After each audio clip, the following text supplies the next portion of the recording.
उत्तर प्रदेश में विधानसभा उपचुनाव संपन्न हो गए हैं। साथ ही पटाक्षेप हो गया है उन बयानों का, उन आरोपों का और उन प्रत्यारोपों का जो एक दूसरे के ऊपर समाजवादी पार्टी और बीजेपी की तरफ से लगातार लगाए जा रहे थे।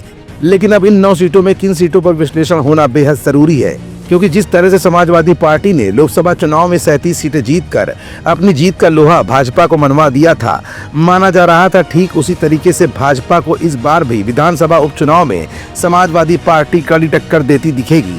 लेकिन समाजवादी पार्टी अपने गढ़ करहल और सीसा मऊ को निकालने में कामयाब तो हो गई, लेकिन ऐसा आखिरकार क्या हो रहा है जो समाजवादी पार्टी को 2027 के विधानसभा चुनाव के लिए हैरान और परेशान करता दिख रहा है। आखिर करहल में ऐसा क्या हुआ कि डिम्पल भाभी को भी अब प्रशासन पर तोहमत मरनी पड़ी। तेज प्रताप के सामने उन्हीं के पारिवारिक सदस्य अनुजेश यादव को भाजपा ने उतारकर ऐसा कौन सा ट्रम्प कार्ड खेल दिया था जिसमें भले ही समाजवादी पार्टी को विजय मिल गई हो, लेकिन फिर भी हार के जीतने वाले को बाजीगर क्यों कहा जा रहा है। ये कुछ ऐसे सवाल है जिनका जवाब आज की इस रिपोर्ट में हम आपको दिखाएंगे भी और बताएंगे भी। दरअसल उत्तर प्रदेश में उपचुनाव में समाजवादी पार्टी एक सीट पर जीत कर भी हार गई, और वो सीट कोई और सीट नहीं बल्कि सपा का गढ़, सपा का किला करहल सीट है। जी हाँ, करहल विधानसभा सीट उपचुनाव की सभी 9 सीटों में से सबसे हॉट सीट थी। सबकी नजर इसी सीट पर थी क्योंकि ये सीट समाजवादी पार्टी का गढ़ मानी जाती है।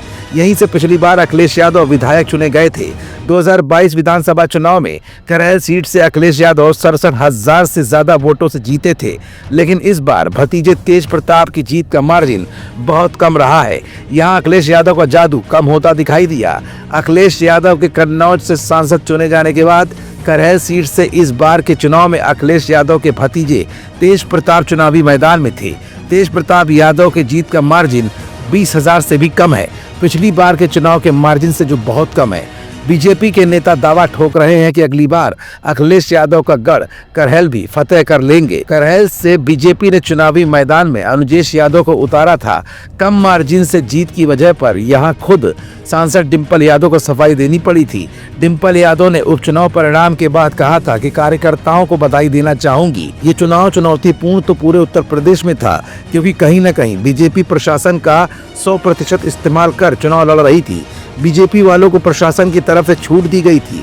एक बात तो निश्चित है कि बीजेपी कहीं न कहीं डर रही है। खुशी इस बात की है कि हमारे कार्यकर्ता डरे नहीं, हमारे वोट प्रतिशत को गिराने की रणनीति रची गई थी।